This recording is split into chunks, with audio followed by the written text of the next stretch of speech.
কি কিছু পছন্দ হলো? দূর, আমার দ্বারা না এই অনলাইন শপিং হবে না। আমাকে একটু কালকে মল নিয়ে চলো না গো। টিফিন কিছু দেবো দাদা? না, ওসব কিছু লাগবে না। কি গো, রান্না বান্না করেছো আজকে? কেন? না, ভাবছিলাম আজকে যদি খাওয়া দাওয়াটা বাইরে করা যেত কেমন হতো। কিন্তু রান্না তো হয়ে গেছে। ঠিক আছে, ছাড়ো, তাহলে কালকেই যাবো। ঝুমা, একটু এদিকে আয় তো। হ্যাঁ দিদি, বলছি শোন না, তোকে কালকে সন্ধ্যাবেলা কাজে আসতে হবে না। হ্যাঁ দিদি, ঠিক আছে। কি হয়েছে, কাজ হয়ে গেছে তো সব? হ্যাঁ দিদি, সব কাজ হয়ে গেছে। তো চলে যা, দাঁড়িয়ে আছিস কেন? না আসলে দিদি, আমার কিছু টাকা অ্যাডভান্স লাগতো।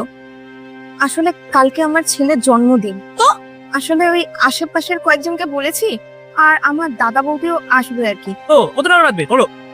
এই দাঁড়াও 1 মিনিট, এখনই যদি তুই অ্যাডভান্স নিয়ে নিস তাহলে তুই মাইনে থেকে নিবি।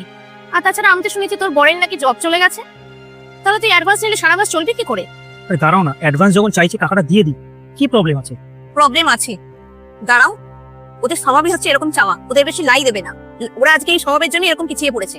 তুমি জানো ওর বর কতটা ভালো চাকরি করতো, ছেড়ে ছুড়ে এখানে চলে এসেছে। ফিরে চলে আসেনি দিদি, আসলে কারখানাটা বন্ধ হয়ে গেছে। এই চুপ কর, কোনো বাহানা দিবি না। তোর বরের যখন একটা কারখানা থেকে চাকরি চলে গেছে, আর কি কোনো কারখানা নেই সেখানে চেষ্টা করতে পারেনি? অ্যাকচুয়ালি কি বলতো, তোর বরের কাজ করার মানসিকতাই নেই। আর তোর বরের একটাই কাজ, রোজ সন্ধ্যাবেলা সাইকেল করে এখানে তোকে নিতে চলে আসা। ওই যে দেখো চলে এসছে। স্যার নমস্কার।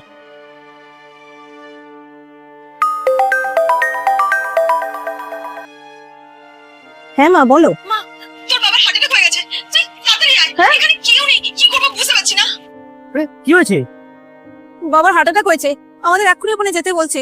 কেউ নেই ওখানে, প্লিজ প্লিজ তুমি কিছু করো। আমার আর ভালো লাগছে না, একদম ভীষণ চিন্তা হচ্ছে, প্লিজ কিছু করো। আরে আমি বুঝতে পারছি, কিন্তু শিলিগুড়িতে আমি তো কাউকে চিনিও না। বুঝতে পারছি, কিন্তু আমি যে ঠিক করবো এখন। স্যার, একজন ডাক্তারবাবু শিলিগুড়িতে থাকেন, আমি ওনার কাছে 5-6 মাস কাজ করেছি, তো উনি লাইনে আছেন। আমি বললাম আপনি একবার কথা বলে দেখতে পারেন, হয়তো আপনাদের কিছু সাহায্য হয়ে যেতে পারে। হ্যালো, হ্যাঁ বলুন। হ্যাঁ অ্যাকচুয়ালি স্যার, আমার শ্বশুর মশাইয়ের হার্ট অ্যাটাক হয়েছে, কিন্তু শিলিগুড়িতে আছে। আসলে ওখানে আমার জানাশোনা তো কেউ নেই, তো আপনি যদি একটু হেল্প করে দিতেন তাহলে খুব ভালো হতো। কোন এরিয়াতে থাকেন উনি? স্যার কদমতলা। হ্যাঁ, ওটা তো কাছাকাছি এরিয়ার মধ্যে। আপনি চিন্তা করবেন না, আমি এখনই অ্যাম্বুলেন্স পাঠাচ্ছি। Thank you so much sir, খুব উপকার হলো। কি বললো গো ডাক্তারবাবু? ডাক্তারবাবু বললেন কাছাকাছি একটা হাসপাতাল আছে, উনি এখনই লোক পাঠিয়ে দিচ্ছেন, সব ঠিক হয়ে যাবে। তুমি তাদের এক কাজ করো, তুমি ব্যাগটা গোছাও, আমি আমাদের গাড়িটা বের করছি। Thank you. ঝুমা, এই নাও টাকাটা, এটা আমার তরফ থেকে তোমার মেয়ের জন্মদিনের গিফট। এটাই কিন্তু অ্যাডভান্স দেবো না। ধন্যবাদ দাদা। আর হ্যাঁ, আমরা 4 দিনের জন্য থাকছি না, ঘরটা একটু খেয়াল রেখো।